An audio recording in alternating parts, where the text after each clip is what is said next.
Bonjour mes amis.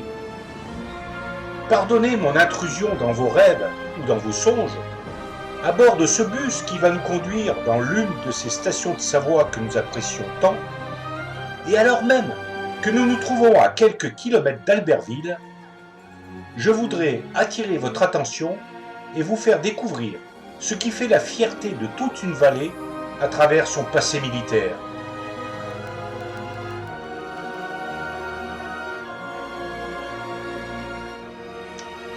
Je veux parler de ces vestiges du passé, fortifications, blocos et points d'appui, que vous apercevrez d'ailleurs sans doute de part et d'autre de cette route entre Ugine et Albertville. Albertville, soit dit en passant, est l'héritage de siècles d'histoire qui tient son nom du roi de Sardaigne, Charles Albert, qui, en 1836, unit les villes de Conflans et de l'Hôpital.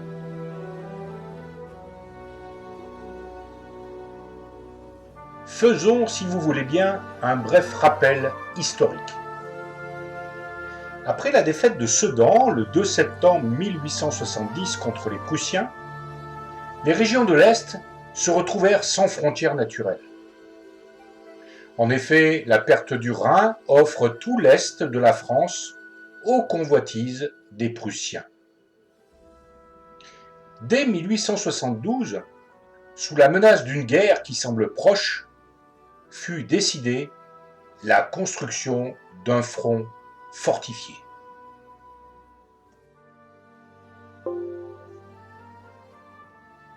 Début 1874, le ministre de la guerre, constatant les retards dans la réorganisation de la défense des frontières, nomma au poste de directeur du génie le général Céré de Rivière. Ce général fait partie des oubliés de l'histoire, de ces personnages que l'ingratitude humaine enterre définitivement.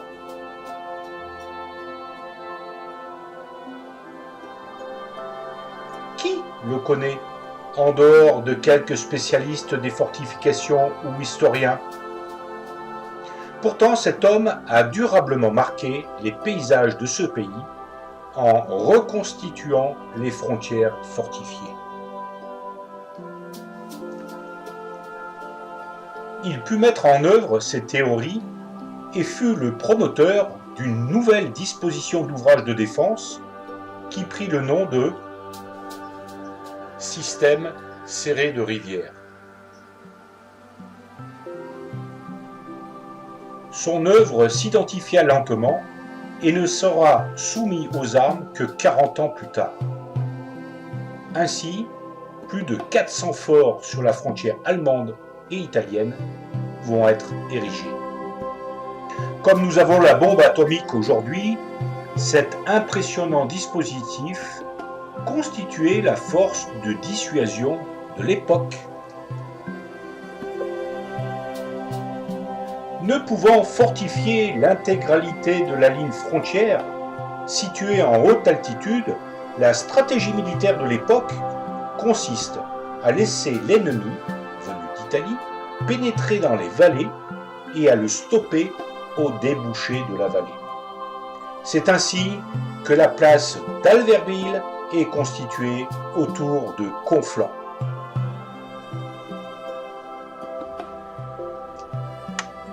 Au regard de cette carte, au débouché de la Tarentaise, au confluent de l'Isère et de l'Arly, la place d'Albertville forme un double barrage défensif.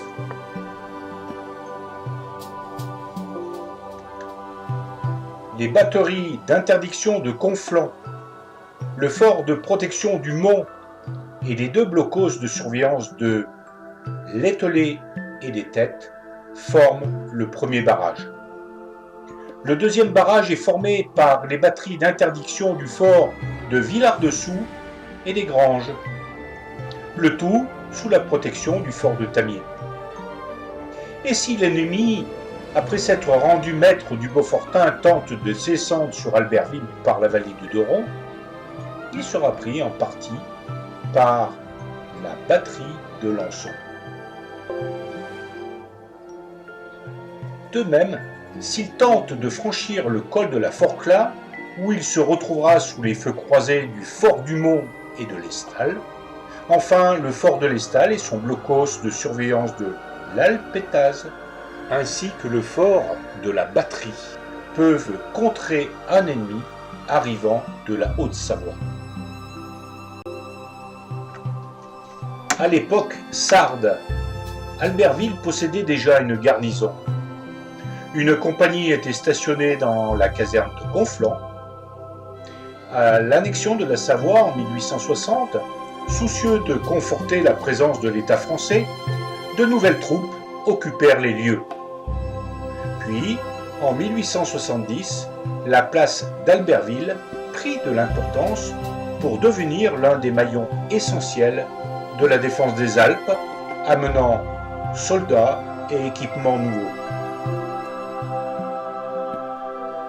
L'effectif s'étoffa et représente 1/5 de la population albertvilloise, apportant animation, richesse et économie locale. Allons visiter en quelques images ces édifices dont certains peut-être vous inviteront à leur rendre visite. Au plus près d'Ugine, le blocos de l'Alpétaz. Petit ouvrage d'infanterie construit au nord de la place, il se situe sur les sommets de l'Alpétaz à 1440 mètres d'altitude. Sa mission est de protéger les forts de l'Estale, 600 mètres en contrebas, en surveillant les points qui dominent le fort. Le casernement a la forme d'un L. Il est construit entièrement en béton, sauf la toiture qui possède une charpente en bois. Il abrite plusieurs chambrées et un petit magasin à poudre. Il était occupé par 86 hommes et possédait 4 canons modèle 1878 de montagne 80 mm qui pouvaient être montés sur un fût en fer de montagne démontable. Il pouvait dès lors être transporté à dos de mulet. Aujourd'hui, ce blocos a été aménagé pour accueillir des promeneurs. Un peu plus bas donc, nous avons le fort de l'Estale. Placé au sommet de la falaise qui domine, le fort de l'Estale a pour mission principale d'empêcher l'ennemi d'établir des batteries sur ce col. Il est constitué d'une enceinte crénelée percée d'embrasures pour des canons de montagne et flanqué de bastonnets. Un portail avec pont démontable surmontant un haha permet d'accéder à une cour. Alors un haha, c'est un type de fossé qui était utilisé dès l'Antiquité dans les fortifications pour retarder les assaillants. Dans un angle, un bâtiment en L, crénelé sur toutes les faces, est organisé pour loger un officier, 60 hommes de troupes et 25 artilleurs. Son entrée, après avoir passé le pont-levis intérieur, donne accès au rez-de-chaussée, à des locaux non voûtés, qui ne sont pas à l'épreuve, au comble, où sont entreposés les canons en temps de paix, ou servant de logement aux artilleurs en période de guerre. En sous-sol, on trouve une citerne. Ce blocos reçut son premier armement en 1893, constitué de 4 canons de montagne de 80 mm, approvisionnés de 300 coups chacun. Non loin de là, au cœur de la montagne, idéalement situé sur l'épaule de la dent de Cons, le fort de la Batterie est un écrin parfait pour les randonneurs contemplatifs et les sportifs. Je vous retrace ici un circuit facile à faire entre amis ou en famille. Un peu plus loin sur le versant opposé, Côté Beaufortin, à quelques portées de tir d'Albertville, nous avons plusieurs ouvrages. Les blocos des Têtes et de l'Ételé. Ces petits blocos sont de petits ouvrages destinés à recevoir principalement de l'infanterie. Sa garnison est de l'ordre de 35 hommes. Et parmi eux, les postes de commandement. Construits en 1883 au-dessus du fort du Mont, à 1680 mètres d'altitude, ces deux blocos sont quasiment construits à l'identique.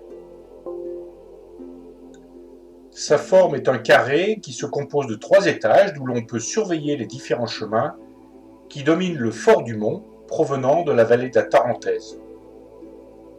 Aujourd'hui, l'ouvrage est d'accès libre.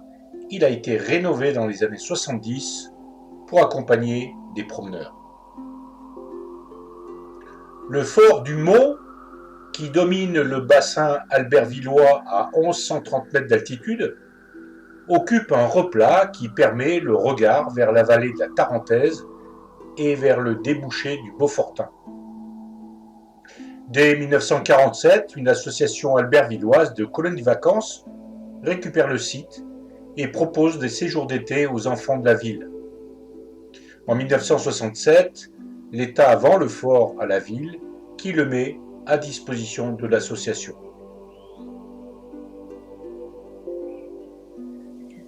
De l'autre côté, nous avons le fort du Villard qui est bâti en rive droite de l'Isère, à l'ouest de la place, à 420 mètres d'altitude. Son rôle très important est de défendre la vallée de l'Isère et les moyens de communication menant à Modane, Chambéry et Grenoble. Les abords de l'ouvrage sont défendus par 2 caponnières doubles et par un bastion. Son armement principal est renforcé par les batteries des Granges. Il possède aussi un poste optique qui lui permet de communiquer avec le fort du Mont. Ce fort était armé d'environ une vingtaine d'officiers sous-officiers et 388 soldats. On y trouvait une infirmerie capable de recevoir 20 malades, mais il n'y avait pas d'écurie. On y trouvait également 45 tonnes de poudre noire, plusieurs millions de cartouches et un four de 250 rations, une citerne de 420 mètres cubes d'eau, un pont-levis à bascule en dessous. Le fort ne sera pas modernisé. Il est resté dans son état d'origine. Aujourd'hui, il est en très bon état et il est remarquablement entretenu par un particulier qui a modifié quelques parties pour y installer son entreprise. Il s'agit donc d'une propriété privée. Un peu plus loin, édifié en 1872, le fort de Tamier. Il est le plus important des forts construits au débouché des vallées alpines par la France au XIXe siècle. Ce fort a d'abord la mission d'un fort intégré à la ceinture de protection de la place d'Albertville, contrôlant le col et la vallée venant de Faverges.